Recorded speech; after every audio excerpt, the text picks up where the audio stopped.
और अब खबर वायनाड से। वायनाड चुनाव से जुड़ी बड़ी खबर आपको बता दें कि प्रियंका गांधी 1 लाख वोटों से आगे चल रही हैं। लोकसभा चुनाव में जीत की तरफ तेजी के साथ प्रियंका गांधी वाड्रा इस वक्त आगे बढ़ती हुई नजर आ रही हैं।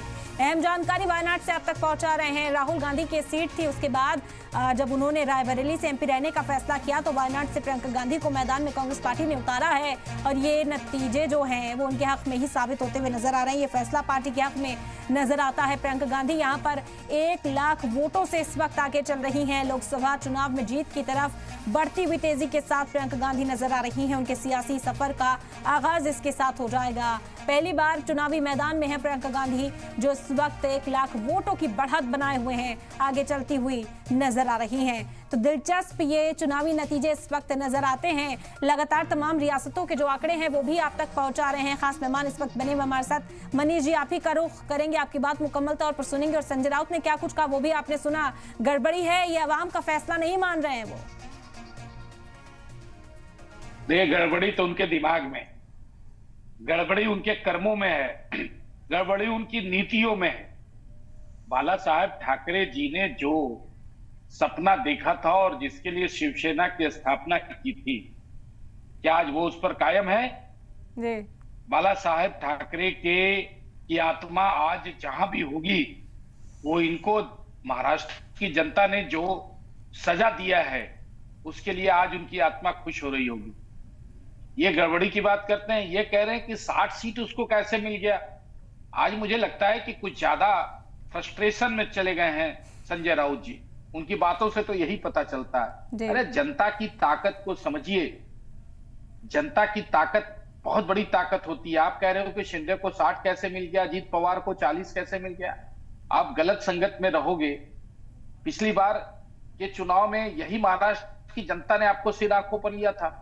आप मुख्यमंत्री बनने के चक्कर में अपने सारे नीति सिद्धांतों को ताक पर रखकर आप चले गए उस ओर जिसको जनता पसंद नहीं करती थी।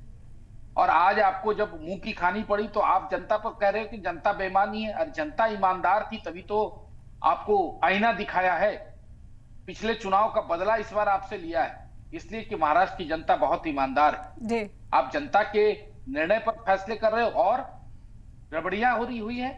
अभी मैं कांग्रेस के प्रवक्ता को भी सुबह आपके साथ पैनल में बैठे थे, मैं सुन रहा था।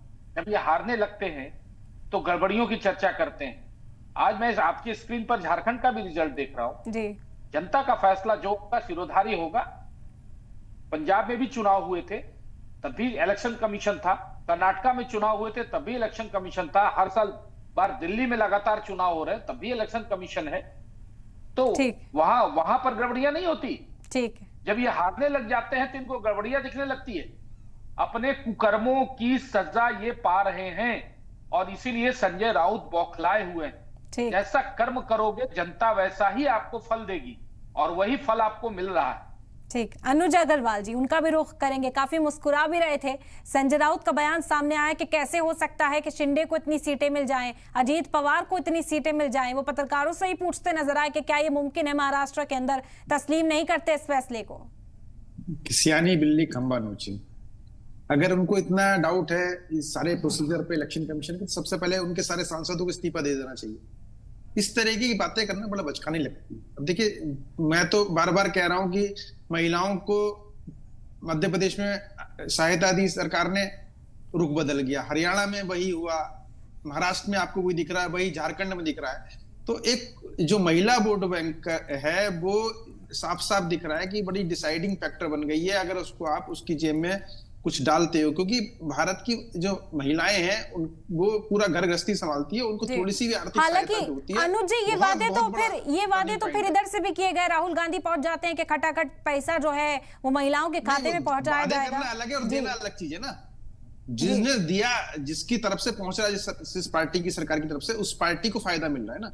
वायदे तो बहुत सारे किए जाते हैं, वो तो हर पार्टी करती है। लेकिन झारखंड में अगर हेमंत सोरेन ने वादे किया तो दिया उन्होंने, और उसको 1000 से 2500 रुपए करने जा रहे हैं वो दिसंबर से। तो उसका इंपैक्ट दिख रहा है साफ साफ। और ये अभी ट्रेंड आ गया था कि महिलाएं वोटर ज्यादा निकली हैं घर से और ज्यादा उन्होंने वोट दिया। वो महाराष्ट्र में, वो यहाँ भी हुआ, हरियाणा में भी हुआ, मध्य प्रदेश में भी हुआ।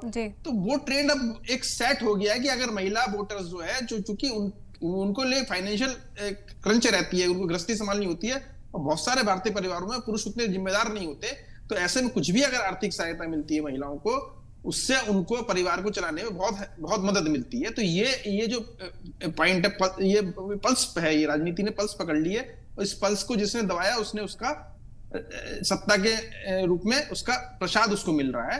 ये साफ साफ दिख रहा है। मुझे लगता है कि और बहुत सारे मुद्दे एक तरफ गौण हो गए हैं एकदम। झारखंड में इस तरह से एकदम ट्रेंड चेंज हुआ, आप देखिए बिल्कुल गैप आ गया बहुत बड़ा।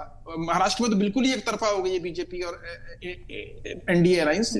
तो ये साफ साफ दिख रहा है कि महिला वोटर जो है वो सबसे डिसाइडिंग फैक्टर हो गई है, और उनको अगर कुछ भी दिया जाता है तो वो सब कुछ बदल सकती है राजनीति को। और ये शायद संजय राउत जी को ये बात समझ में नहीं आ रही है, तो इसलिए वो बह के बयान देते हैं। जो हार के बाद इस तरह के बयान होना स्वाभाविक भी होता है, कोई बहुत